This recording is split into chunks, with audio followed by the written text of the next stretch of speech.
Hi friends, ఓం సాయిరామ్. బాబాగారి ఆశీస్సులు అందరిపైన ఉండాలని మనస్ఫూర్తిగా కోరుకుంటూ ఇక ఈరోజు వీడియోలో బాబాగారు అయితే ఒక మంచి సందేశాన్ని అయితే మన ముందుకు తీసుకొచ్చారండి. ఇక ఈరోజు వీడియోలో బాబాగారు అయితే ఒక మంచి సందేశాన్ని అయితే మన ముందుకు తీసుకొచ్చి ఇక ఏం చెప్పబోతున్నారో చూద్దామండి. ఇక బాబాగారు ఏం చెప్తున్నారు అంటే, తల్లి, జీవితంలో ఓడిపోకుండా గెలవాలి అనే పట్టు ఉంటే ఈ నిమిషం నీ సాయి మాట విను, ఈ ధనం అందుకోమ్మా అని చెప్పి బాబాగారు ఈరోజు ఒక మంచి సందేశాన్ని తీసుకొచ్చారండి. ప్రతి ఒక్కరి జీవితంలోనూ ఏదో ఒక ఆశయం అనేది ఉంటుంది. నేను ఇది సాధించాలి అనే పట్టుదల ఉంటుంది. అలాంటిది ఎవరికైనా ఉంటే జీవితంలో నేను ఓడిపోకుండా గెలవాలి, నన్ను చూసి నవ్వుకున్న వాళ్ళు, నా పరిస్థితిని అర్థం చేసుకోకుండా నన్ను హేళన చేసిన వాళ్ళు, ఇలాంటి మనుషులు నా చుట్టూ ఉన్నంతకాలం నేను గెలిచి చూపిస్తాను అనే పట్టుదల ఉన్నవారు ఖచ్చితంగా ఎప్పటికైనా సరే ఓడిపోకుండా గెలవగలుగుతారు. అలాంటి నమ్మకం ఎవరైతే వాళ్ళ ఇష్ట దైవాన్ని ఆరాధిస్తూ దైవాన్ని అంటిపెట్టుకొని ఉంటారో వారి జీవితంలో దైవం ఎప్పుడు కూడా తోడుగా ఉంటుంది.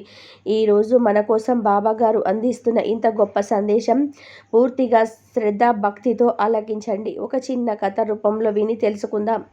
అనగనగా ఒక పల్లెటూరు. అందులో రాజయ్య, వరలక్ష్మి అనే దంపతులు ఉండేవారు. ఇక రాజయ్య ఎడ్ల బండి తోలుకుంటూ జీవనం సాగిస్తూ ఉండేవారు. అతని భార్య వరలక్ష్మి కూడా చాలా అనుకువగా ఉంటూ ఉన్నంతలో చాలా సంతోషంగా సంసారాన్ని నడిపించేది. ఇది ఇలా ఉండగా ఒకరోజు రాజయ్య తన భార్యతో ఇలా అంటాడు, ఇదిగో లక్ష్మి, నేను ఊర్లోకి వెళ్తున్నాను. నాకు ఒక్కసారి ఎదురురా, ఏదైనా మంచి బేరం దొరుకుతుందేమో చూద్దాం. అలాగేనండి, ఎక్కువ దూరం వెళ్ళకండి, సాయంత్రం త్వరగా వచ్చేయండి.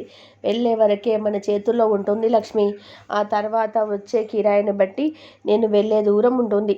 సరేలే, త్వరగా వచ్చేస్తాను. అలా భార్య ఎదురు రావడంతో ఊళ్ళోకి బయలుదేరతాడు రాజయ్య. తర్వాత అంతా కిరాయిలు ఒప్పుకొని చీకటి పడగానే ఇంటికి బయలుదేరదామని వెళ్తాడు రాజయ్య. ఇంతలో అక్కడికి ఒక వ్యక్తి వస్తాడు. ఏమయ్యా, బండి కడతావా? ఎక్కడికి వెళ్ళాలో చెప్పండి అయ్యా. ఈ ఊరు అవతల ఒక పాడుబడిన సత్రం ఒకటి ఉంది కదా, అక్కడికి వెళ్ళాలి. ఏంటి బాబు, ఇంత చీకటి పడిన తర్వాత ఊరికి 6 మైళ్ళ దూరంలో ఉన్న ఆ పాడుబడిన సత్రంకి వెళ్ళాలా? అవునవును, కొంచెం తొందరగా వెళ్ళాలి. పద, తొందరగా కావాలంటే కిరాయి కూడా ఎక్కువగా ఇస్తానులే. తెల్లారేసరికల్లా వచ్చేద్దాం. నేను ఇంటికి వెళ్ళిపోతున్నాను బాబు, కానీ మీరు అత్యవసరం అంటున్నారు కాబట్టి మీరు కిరాయి రెండింతలు ఎక్కువగా ఇస్తే వస్తానండి. అలాగే ఇస్తాను లేవయ్యా, పద తొందరగా, తెల్లవారేలోపు వచ్చేద్దాం. సరే ఎక్కండయ్యా. ఆ మనిషి తనతో పాటు తెచ్చిన ఒక మూత కట్టిన బిందెను, ఒక పలుగు పారలను బండిలో పెడతాడు. దాంతో రాజయ్యకు అనుమానం వస్తుంది. ఇతను ఆ పాడుబడిన సత్రంలో ఏదో తవ్వడానికి వస్తున్నట్టుగా ఊహిస్తాడు.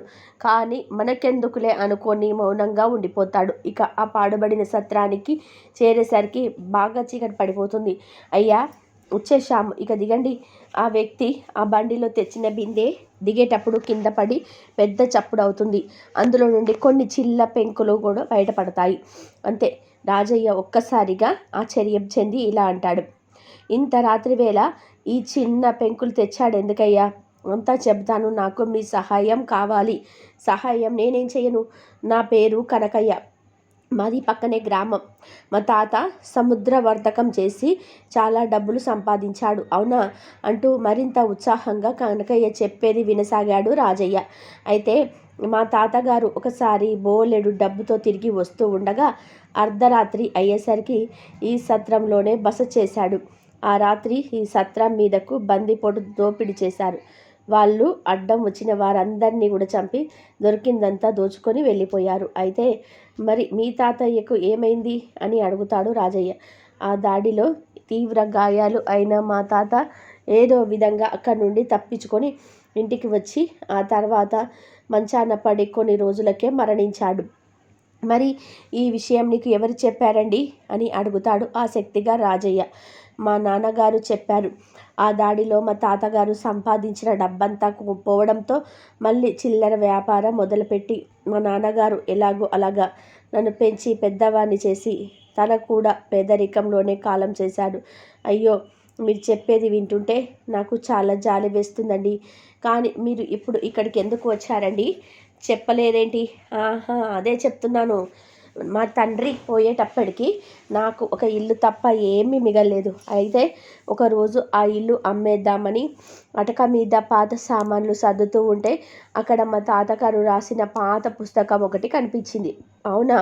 అయితే ఆ పుస్తకంలో ఏం రాసి ఉంది అంటూ మరింత ఉత్సాహంగా కనకయ్య చెప్పేది వినసాగాడు రాజయ్య. ఆ పుస్తకంలో కాగితాలు తిప్పుతూ ఉంటే ఒక చోట మా తాతగారు రాసిన లేఖ కనబడింది. ఆ లేఖలో ఆ రోజు బందిపోట్లు దాడి చేసినప్పుడు ఏం జరిగిందో వివరంగా రాశారు కనకయ్య తాతగారు. కనకయ్య బందిపోట్లు చుట్టుముట్టిన నేను నా దగ్గర ఉన్న ధనమంతా మూటకట్టి ఒక సత్రం పక్కన మొక్కల కోసం తవ్విపెట్టిన గుంతలో ఆ నిధి మొత్తం భద్రపరిచాను అని రాసి చనిపోయాడు. ఆ సంగతి తెలియని నేను ఇన్నేళ్ళు పేదరికంలో బ్రతికే ఉన్నాము. కనకయ్య రాజయ్యతో మొత్తం జరిగిందంతా కూడా ఈ విధంగా చెప్తాడు. రాజయ్య, నువ్వు నాకు ఆ నిధిని వెతకడంలో సహాయం చేస్తే నీకు అందులో నుండి 3వ వంతు ఇస్తాను. రాజయ్య అందుకు సంతోషంగా ఒప్పుకుంటాడు. కనకయ్యకు సహాయం చేయడానికి అంగీకరిస్తాడు. అయితే ఈ చిల్ల పెంకులు మీరు ఎందుకు తెచ్చారు అని అడుగుతాడు రాజయ్య. ఉన్నట్టుండి మనం బిందె పట్టుకొస్తే అందరికీ అనుమానం వస్తుంది. రోజు ఇది మన వెంటే ఉంటే ఎవరు పట్టించుకోరు. పైగా మనకు దొరికిన నిధిని ఎవరు తీసుకొని పోవచ్చు. ఈలోపు ఎవరైనా అనుమానపడి బిందెను తనిఖీ చేసినా ఇందులో చిల్లు పెంకలు తప్ప ఏమీ ఉండవు. రాజయ్యకు కనకయ్య ఆలోచన సమంజసమే అనిపిస్తుంది. ఆ తర్వాత ఇద్దరు చెరో పలుగు పార తీసుకొని సత్రం వెనక్కి వెళ్ళి చెట్ల పొదలన్నీ కూడా చెరో వైపు నుంచి తవ్వుకుంటూ నిధి వేటను ప్రారంభిస్తారు. మీ తాతగారు ఆ నిధిని ఎక్కడ దాచారో తెలియటం లేదండి. తెల్లవారుజాము కావస్తుంది. ఎవరైనా చూస్తే దొరికిపోతాము. నిజమే. ఇప్పుడు వెళ్ళిపోయి మళ్ళీ రాత్రికి వచ్చి తవ్వుదాము. ఇక పద. ఆ రాత్రి వాళ్ళ ప్రయాసకు ఫలితం లేకుండా పోతుంది. గోతులు మళ్ళీ పూడ్చి పలుగులు పారలు ఒక పొదలో దాచి ఇద్దరు బండి ఎక్కారు. రాజయ్య కనకయ్యను తన ఇంటి వద్దకు దించి తిరిగి రాజయ్య వాళ్ళ ఇంటికి చేరుకుంటాడు. లక్ష్మి, ఓ లక్ష్మి, వస్తున్నానండి. రాత్రంతా ఎక్కడికి వెళ్ళారు అని నిలదీసి అడుగుతోంది ఆ లక్ష్మి. ఇక రాజయ్య భార్యతో తిరిగి జరిగిందంతా కూడా చెప్తాడు. ఎందుకయ్యా ఇవన్నీ? మనకు ఉన్న దాంట్లో సుఖంగా ఉందాం కదా. పరాయి సొమ్ము కోసం ఆశపడడం అంత మంచిది కాదు. కొంచెం ఆలోచించు. నీ ముఖం నీకేం తెలియదు. నేను ఎన్ని రోజులు కష్టపడితే అంత సొమ్ము వస్తుంది చెప్పు. మళ్ళీ ఎక్కడ చెప్పకు. నేను మళ్ళీ కనకయ్య కంటే ముందే ఈరోజు రాత్రికి అక్కడికి వెళ్ళి మరికొన్ని చెట్ల దగ్గర తవ్వుతాను. ఒకవేళ ఆ నిధి మన అదృష్టం కొద్దీ మనకే దొరికిందే అనుకో, మొత్తం మనమే ఉంచేసుకోవచ్చు. అయ్యో, అది అన్యాయం కదండి. ఆ అన్యాయపు సొమ్ము మనకు అస్సలు వద్దు. అలా రాజయ్య భార్య మాటలు వినిపించుకోకుండా కనకయ్యకు తెలియకుండా సాయంత్రం వేళ ఆ పాడుపడిన సత్రం దగ్గరికి వెళ్ళి కొన్ని చెట్ల మొదల్లో దగ్గర తవ్వి ఏమీ దొరకక చివరికి ఆ గోతులను మళ్ళీ కప్పిపుచ్చి ఇంటికి చేరుకుంటాడు. ఆ రాత్రి మళ్ళీ ఏమీ తెలియనట్టు కనకయ్య దగ్గరకు వచ్చి మళ్ళీ తవ్వడం మొదలు పెడతాడు. ఇలా 2 వారాల పాటు ఇద్దరు శ్రమ పడతారు. ఏంటి కనకయ్య గారు, నిజంగా మీ తాతగారు నిధిని దాచారా లేదా? అప్పుడే 2 వారాల నుండి నిధి కోసం తవ్వుతూనే ఉన్నారు. కానీ ఎక్కడ నిధి జాడే లేదేంటి? అలా అనకు రాజయ్య, నా మాట నమ్ము. ఇంతకాలం కష్టపడ్డాం కదా, ఇంకొక రోజు నా కోసం కష్టపడు. అయితే రాజయ్య నిద్రాహారాలు మాని తాను జట్కా బేరాలను కూడా వదులుకొని పగలు రాత్రి కూడా పిచ్చి పట్టిన వాడిలాగా పదే పనిగా శ్రమపడి చివరకు ఆరోగ్యం కూడా పాడు చేసుకుంటాడు. ఇక మరునాడు ఉదయం అతడికి జ్వరం రావడంతో ఈ రాత్రికి నేను బండి కట్టలేను అని పొరుగింటి చంద్రం ద్వారా కనకయ్యకు కబురు పంపుతాడు. రాజయ్య ఇంటికి తిరిగి వచ్చిన చంద్రం, రాజయ్య ఈరోజు ఉదయమే ఆ కనకయ్య కుటుంబంతో సహా ఇల్లు ఖాళీ చేసి పట్నం వెళ్ళిపోయాడంట అని చెప్తాడు. ఆ మాట వినగానే రాజయ్య గుండె బగ్గుమంటుంది.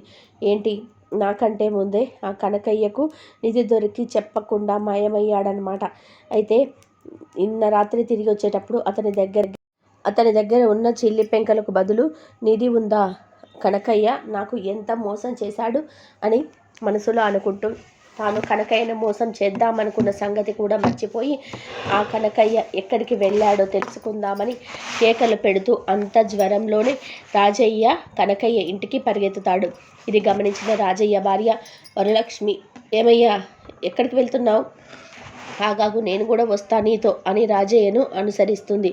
కానీ అప్పటికే కనకయ్య ఇల్లు తాళం పెట్టి ఉంటుంది. పక్కింటి అరుగు మీద కూర్చొని ఉన్న ఒక ముసలాడిని చూసి రాజయ్య ఇలా అంటాడు, తాత, ఇంట్లో ఉంటున్న కనకయ్య ఎక్కడికి వెళ్ళాడు? ఓ, అతనికి పిచ్చి బాగా ముదిరిపోయింది. వైద్యం కోసం అతన్ని పట్నానికి తీసుకెళ్లారు అని ఆ ముసలివాడు చెప్పగానే ఆ మాటలకు రాజయ్య నిర్ఘాంతపోతాడు. ఏంటి, కనకయ్యకు పిచ్చి పట్టిందా? అవునయ్యా, వాళ్ళ తాత నిధి దాచాడు అంటూ ఇల్లంతా తవ్వేశాడు. ఇంకా అదే పిచ్చితో వ్యాపారం కూడా మానేశాడు. చివరకు ఒక బిందె దొరికిందిలే, అందులో చిల్లి పెంకలు తప్ప ఏమీ లేవు. రాను రాను పిచ్చి మరీ ముదిరిపోయింది. దాంతో అతని భార్య తనని పట్నం తీసుకెళ్ళింది చికిత్స చేయించుకోవడానికి. ఆ ముసలివాడి మాటలతో రాజయ్యకు తాను చేస్తున్న తప్పేంటో అర్థమవుతుంది. ఆ పిచ్చివాడిని నమ్మి తాను కూడా గోతులు తవ్వానని, ఆ కనకయ్యకు పట్టిన పిచ్చి నాకు పట్టిందని, ఎంతో సుఖంగా ఎడ్ల బండితో వచ్చిన ఆదాయంతో బ్రతుకుతున్న తాను అత్యాశకు పోయి చివరికి ప్రాణం మీదకు తెచ్చుకున్నానని, ఈ డబ్బు ఎంతటి వాడినైనా సరే పిచ్చివాడిని చేస్తుంది అని తెలుసుకుంటాడు. ఇక రాజయ్య మనసు తేలికపడి అక్కడి నుండి తిన్నగా ఇంటికి చేరుకుంటాడు. అంతవరకు ఒక స్తంభం చాటున ఉండి ఇదంతా గమనిస్తున్న వరలక్ష్మి రాజయ్య కంట పడకుండా ఆ ముసలివాడి దగ్గరికి వచ్చి, క్షమించు తాత, నీ చేత అబద్ధం చెప్పించాను. అవును, కనకయ్యకు నిధి దొరికి అప్పులు తీర్చి పట్నం వెళ్ళిపోయాడు కదా, అతడికి పిచ్చి పట్టింది అని ఎందుకు చెప్పమన్నావు తల్లి?